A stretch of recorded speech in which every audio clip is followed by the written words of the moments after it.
Música en claridad. Este domingo nace con los feriantes. Igual que otro domingo ya tan distante. BR 979.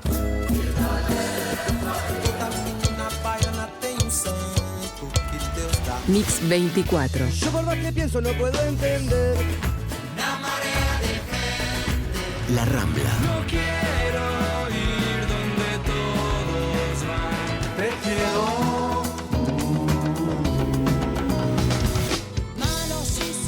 Sentí nuestra música. Sentí lo nuestro. M24.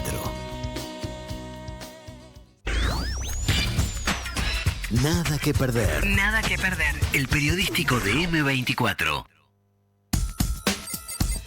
Desde adentro, el informe especial de Diego Martini en Nada que perder. Diego Martini, muy buenos días. ¿Cómo les va, compañeros, compañeras? ¿Cómo va? Muy bien. ¿Cómo andan? ¿Todo bien? Todo bien, todo bien, todo bien. ¿Te animas a probarlo? ¿Te gusta el café con leche? Yo tengo un problema con el café con leche. ¿Qué? ¿Sabes? No lo va a probar, no lo va a probar. Porque ¿No lo puedes probar? Dame. ¿Sabes con lo que pasa? Lo voy a explicar de forma poco escatológica. Me moviliza muy rápidamente el café con leche. Probalo, está, no. Para chequear una cosa. Decime que esto no está feo. Decime No. que esto está- A ver si soy yo. Jabón, ¿no? Sí, está. La única duda que tengo es, debe haber sido la taza, ¿no? Es la taza, seguramente Gracias, la quedó mal lavada, quedó con detergente quizá. No, debe haber sido la taza. ¿Por qué me haces esto, Diego? Porque quería sacarme la duda de si realmente era Si jabón. me voy a intoxicar, Quería que sacar- seamos dos. Quería sacarme la duda ¿Cómo de si zafé, realmente era jabón. Llévate a uno, me dijeron. ¿Cómo se fue? Llévate a uno. Está. Seguramente Toma sea la agua taza. entonces ahora. Tengo un café negro frío. es lo que te puedo Seguramente ofrecer, sea la ¿no? taza. Mucho jabón. Sí. Mucho jabón tiene eso. Seguramente sea la ¿O el taza. café lo trajiste de tu casa? Yo el café lo traje en mi casa. Ni, Bueno, loco, ojo, tomo, entonces. ni loco tomo café acá. No, le ponen cosas. Le No. ponen jabón a la taza. No. Bueno, ¿andan bien? Andamos bien. Estábamos bien antes que llegue. Antes que ya estábamos mucho mejor. Ay, me quedó el gusto de jabón a mí también. Traes un tema muy necesario y que le interesa mucho a este equipo. Sí, y de hecho este tema que traigo, bueno, tiene mucho que ver con lo que dice con Alejandra recién, ¿no? Con el café. La Sí, café. la estafaste. La café. Y vamos a hablar justamente Caigo, siempre caigo. es cierto, del aumento de los ciberdelitos, que es un aumento exponencial, que obviamente esto lo veníamos hablando y básicamente también la baja en algunos delitos principales como la rapiña y el hurto también se ve explicada por el aumento exponencial de un nuevo delito que en realidad ya no es tan nuevo, es un delito que ya se ha instalado desde hace varios años, que tiene que ver con las ciberestafas o los ciberdelitos. El Ministerio del Interior no discrimina entre ciberdelitos y entre ciberestafas y estafas comunes, pero la mayoría, la gran mayoría, un 80% son ciberataques, no son estafas comunes, bueno, como el cuento del tío o llamar diciendo que tienen un familiar detenido pidiéndote que es dinero, sino que la mayoría son estafas donde, bueno, vos caes de una forma repentina y te terminan sacando dinero básicamente o de tu cuenta o sacando datos o extorsionándote de alguna manera o bloqueándote alguna cuenta y después pedirte dinero para obtener esa cuenta, o a través de organizaciones o organismos, mejor dicho, empresas a las que le sacan datos, o como ha pasado en estos días, ciberataques a organismos públicos donde le sacan un montón de información y luego le piden dinero para recuperarla. Y bueno, el Ministerio del Interior viene enfatizando, y sobre todo hace unos días se disertó en un evento Ciberdelitos, desafíos para la industria, la academia y el gobierno, y acá, bueno, justamente a quien se apuesta más es a la academia, ¿no? Es a los estudiosos, a los que tengo ganas de tomar café, a los que siguen estos temas, porque, bueno, es algo nuevo que también implica que se tenga que desarrollar nueva tecnología, nuevas Pero siempre la herramientas. corremos de atrás. Eso, el fin del, como se dice siempre, el fin del mundo, Uruguay va a llegar tarde, ¿no? Va a llegar, el mundo ya va a desaparecer y Uruguay todavía no va a llegar. Entonces se empiezan a desarrollar esas nuevas estrategias para luchar contra estos delitos.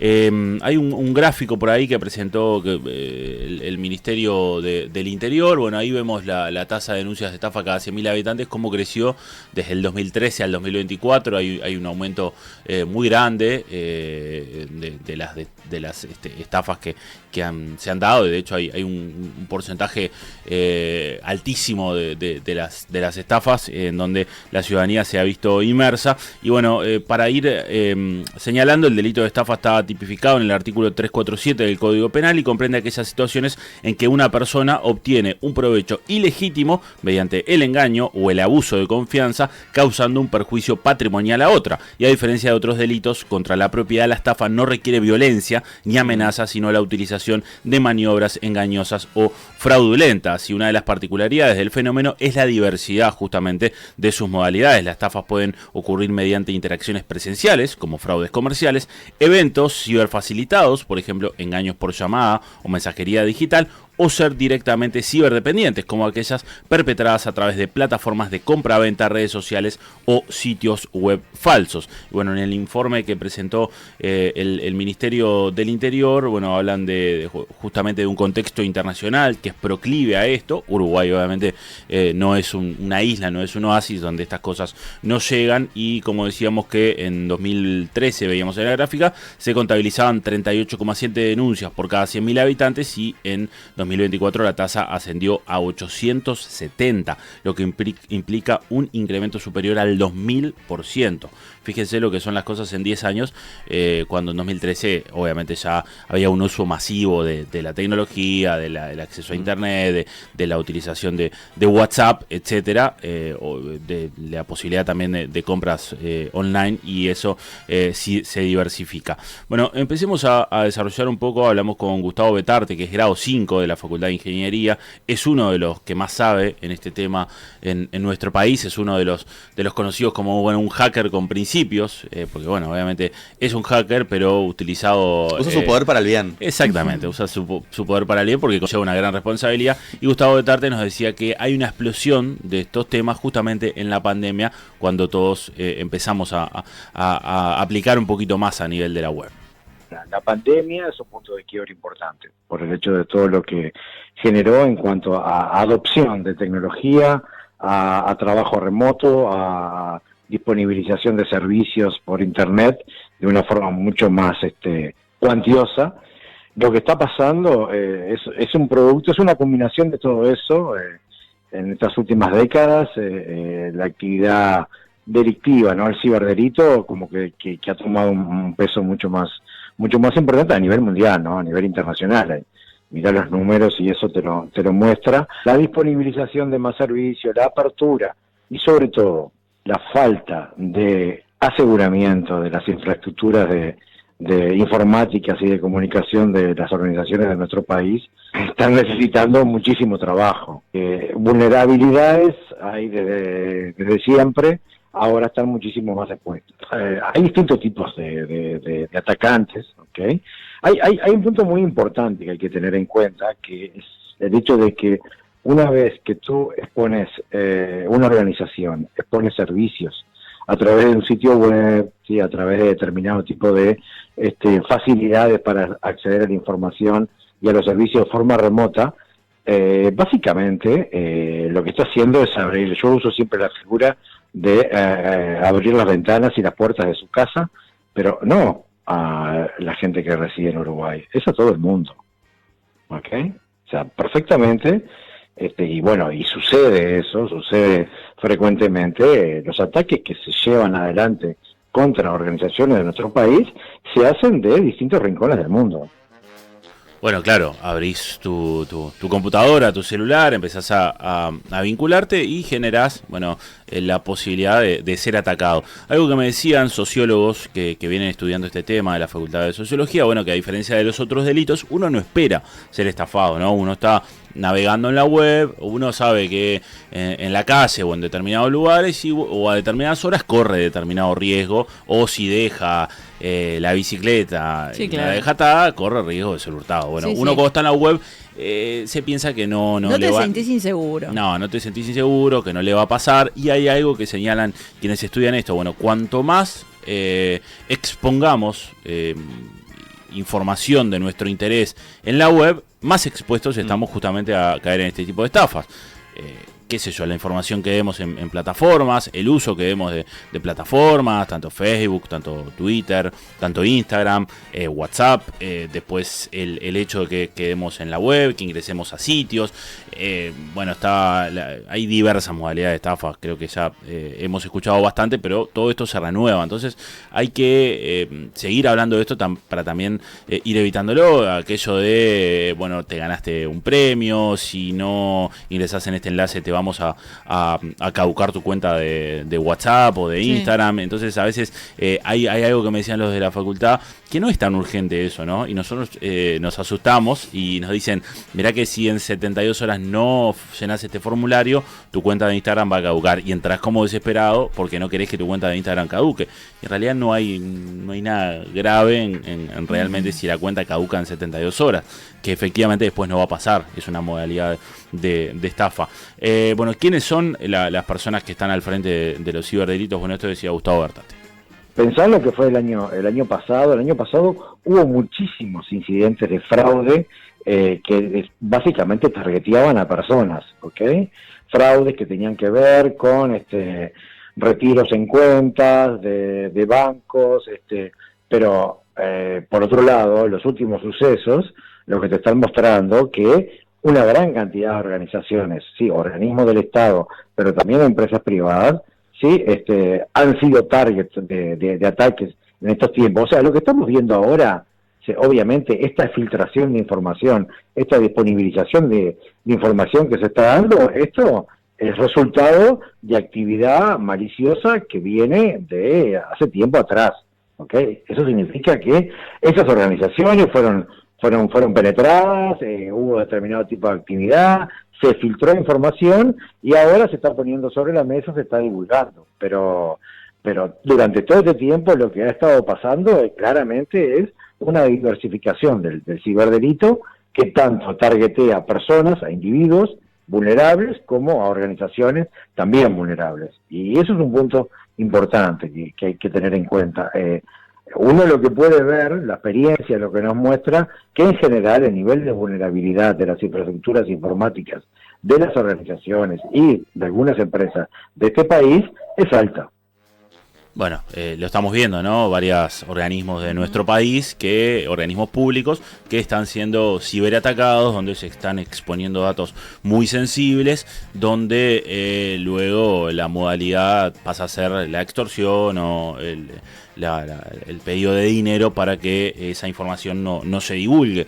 Y a partir de ahí hay también como una especie de... por así decirlo, guerra de inteligencia, por así decirlo, ¿no? Entre que tenés a quienes van desarrollando, pongámosle entre comillas, en búsqueda del bien para evitar que se den este tipo de robos y piensan mecanismos de seguridad, qué sé yo, bueno, le ponemos rejas a la casa, le ponemos cerca eléctrica, ponemos un servicio de videovigilancia. Bueno, en los sistemas informáticos es lo mismo, ponemos todo un sistema para evitar y que los ciberataques se den a las personas y a los organismos, y que las personas tengan determinadas herramientas. Bueno, un candadito, por ejemplo, bueno, una llave digital, un formulario o lo que sea, bueno, la huella digital o lo que sea, que también hay quienes dicen que no es tan seguro para evitar ser atacados. Y por el otro lado, por el lado del mal, tenés quienes estudian también y se preparan, que en la mayoría de los casos son... ¿cómo se dice? Cuando uno aprende solo, autodidactas, que obviamente tuvieron una formación, pero que luego van aprendiendo y van generando y van investigando la web y van logrando romper esos sistemas. Entonces constantemente, y es muy rápido, todos estos sistemas se van levantando. El Ministerio del Interior habla de avance sostenido en delitos como ransomware, que lo que es un tipo de software malicioso que cifra, es decir, bloquea los archivos y datos de un sistema informático, impidiendo el acceso al usuario, y exige un rescate a cambio de una clave para desbloquearlos. Luego también se dan la instrucción a sistemas, el robo de datos y ataques a infraestructuras críticas. Surgen nuevas formas de violencia digital, por ejemplo el acoso, el hostigamiento, los delitos de odio y difusión no consentida de imágenes íntimas. Esto también suele pasar, y con el pedido obviamente de dinero para evitarlo. Impactan gravemente en la integridad personal, la seguridad de empresas y agencias públicas y desafía capacidades tradicionales de persecución penal y generan altos costos económicos y sociales. No, y también con el tabú que implica muchas veces ir a denunciar, y por ejemplo con esto de las fotos personales, que, o sea, hay un tabú social y a veces hay incluso una vergüenza de decir, bueno, hay determinadas cuestiones, me están extorsionando. Es difícil también, y también hay una barrera social que traspasar ahí. También genera después repercusiones sociales o psicológicas, incluso cuando uno es parte de estas estafas, ¿no? Porque, bueno, hay distintas modalidades y hay distintos montos también donde uno puede ser estafado, y hay personas que han sido estafadas groseramente con altas cifras por acceder a algo que en el momento parecía una pequeñez, pero dijo, bueno, accedo, y perdió mucho dinero y queda después choqueada por eso. Hablamos también con el comisario Paulo Danilo Rocha, que es referente de ciberdelitos del Ministerio del Interior, y nos decía lo siguiente. Lo que tiene que ver con relacionados a los fraudes en su conjunto, muchas veces a través de phishing, de suplantación de identidad, de otros medios para cometerlo.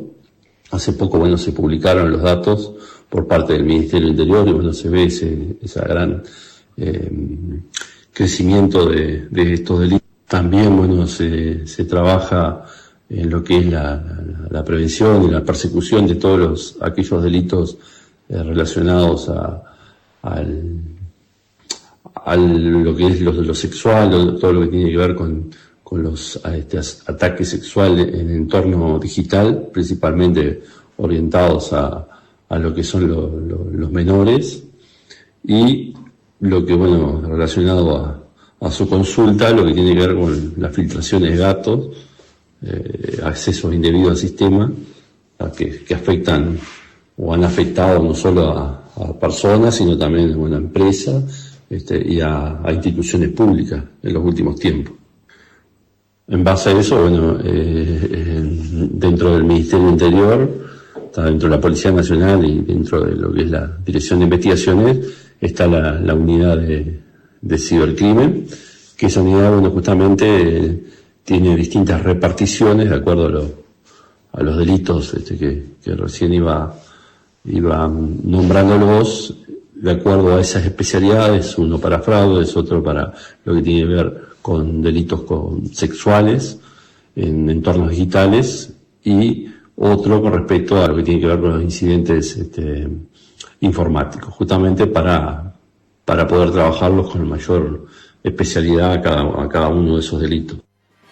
Bueno, ahí escuchábamos al comisario Pablo Rocha, un especialista dentro del Ministerio del Interior que viene desde hace tiempo trabajando y luchando. Imagínense que si muchas veces el Ministerio del Interior o la Policía Nacional plantea bajos recursos a nivel de herramientas o a nivel de personal, imagínense el área de ciberdelitos, ¿no? Más allá de que hay una cabeza muy fuerte y se viene trabajando muy bien, es necesario también que se apueste a esto, porque es la modalidad que se está dando actualmente y probablemente lo que se empiece a dar con mayor asiduidad, producto de que ya no hay tanto valor en la calle, ¿no? Ya no hay tanto efectivo, a veces no es tan práctico el robo de celulares, etcétera. Entonces la posibilidad de las ciberestafas, donde hay más posibilidades y sin violencia, de captar, sin violencia. No a estás veces tan expuesto. No estás tan expuesto, no sabes si realmente te pueden descubrir o no, etcétera. También Pablo Rocha nos decía justamente, bueno, cómo perseguir a quienes cometen estos delitos. Obviamente que hoy este tipo de delitos, o también, bueno, las estafas, bueno, cada vez son más complejos, cada vez son más sofisticadas. Hoy en día tenemos tecnologías como la inteligencia artificial, el uso de criptomonedas, bueno, que le dan otra dimensión a las investigaciones, ¿no? Nos obliga, bueno, a ser más efectivos, a coordinar mejor, a reforzar principalmente lo que tiene que ver con la prevención y la comunicación a la ciudadanía. Bueno, desde el Ministerio del Interior, desde la unidad de cibercrimen, bueno, se sigue fortaleciendo lo que tiene que ver tanto en medios, recursos humanos, en capacitación, bueno, para poder seguir avanzando en estos que son los delitos informáticos, que, bueno, todo un desafío relacionado a lo que tiene que ver con la persecución y la prevención de los mismos, ¿no?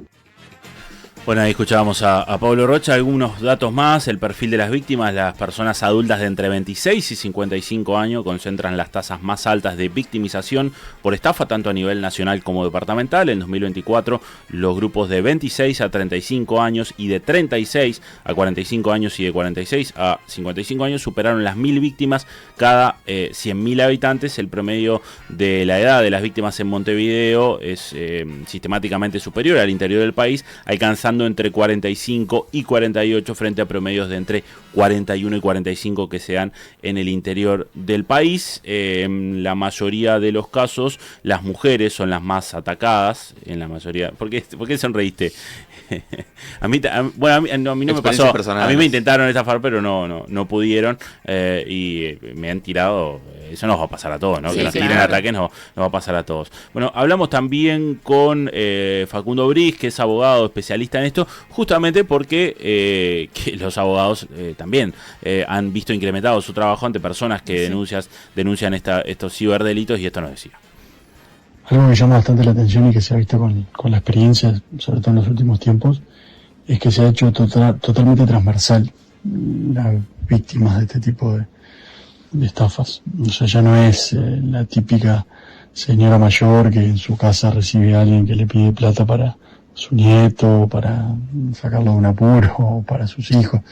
Ya nos ha pasado bastante de que empresas de buen porte, de gran porte, con legales y capacitados, igualmente son víctimas de estos fraudes o de estas estafas a través de medios informáticos. Pasa mucho con transacciones internacionales. Una de las que me acuerdo que es bastante paradigmática es una empresa que vendía alimentos orgánicos para México o Estados Unidos, y le hicieron un cambio de correo imperceptible de uno de los proveedores y enviaron una factura que era falsa con determinados datos bancarios, y ellos transfirieron un dinero a esa cuenta bancaria que estaba en México y que nada tenía que ver con la empresa, digamos, que debía recibir la plata. Y lo que hizo el banco, por un tema de controles y de garantías, bloqueó, porque era un monto muy grande, y avisó enseguida al banco emisor, y bueno,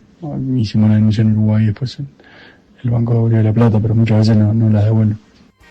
Bueno, algunas de las denuncias que se vienen dando de varias empresas justamente ante esto. Bueno, yo ahora cuando preparaba el informe también recordaba la cantidad de datos que, bueno, algunos sí y otros no, y los que cuido que quedamos en la web, ¿no? La información que aplicamos en la web. No olvidemos que también cuando nosotros estamos logueados en un Wi-Fi, que siempre el celular recuerda, bueno, eso expone también, acá estamos en la radio obviamente, pero en algunas plazas públicas o en algunos bares, vos estás expuesto a que, bueno, otros puedan acceder a algunos datos tuyos. Bueno, la utilización de tarjetas de crédito, obviamente. Cuidado con los links que abrimos. Claro, cuidado con los links, con ganaste tal premio, con te vamos a caducar tu cuenta, con si no ingresás en este enlace tu cuenta de WhatsApp, te morís si te cierran tu cuenta de WhatsApp, se te acaba el mundo. Es que esas cosas en realidad que justamente lo que buscan es generar alarma para que la gente lo haga rápido. Lo primero que tenés que hacer en realidad es chequear la información, ir a buscar una noticia si esto realmente está pasando y demás, porque ahí podés correr el uso de Marketplace también, que fue lo que pasó, ¿no? Claro, el uso del Marketplace ya ahí es un poco más complejo, ¿no? Y hay una máxima que es la de nunca te va a llegar un mail pidiéndote que introduzcas tus datos, que introduzcas tu contraseña, nunca el banco te va a mandar un mail pidiéndote eso. No sucede. Sí, sabes, ahí cuando me hace dudar que a veces cuando vos llamás a organismos públicos, generalmente Antel o alguno vinculado al celular, te piden tus datos para corroborar que seas vos, y ahí me genera también la duda, bueno, ¿por qué te tengo que dar mis datos? Pero bueno, es un mecanismo de protección. Diego, te voy a tener que pedir para ir cerrando. ¿Vos sabés? Sí, bueno, me parece bien. Hay gente del otro lado que, mira. Me parece redondeando. Mirá cómo aprendió la seña, Francia, mirá cómo aprendió la seña. Pero bueno, por eso la recomendación es saquen toda la plata del banco y tenganla guardada en casa. Y usen la viva. Crocanta, siempre la viva. Siempre la viva. Bien. Muchas gracias por el consejo. Gracias a ustedes. Ya viene Rancia.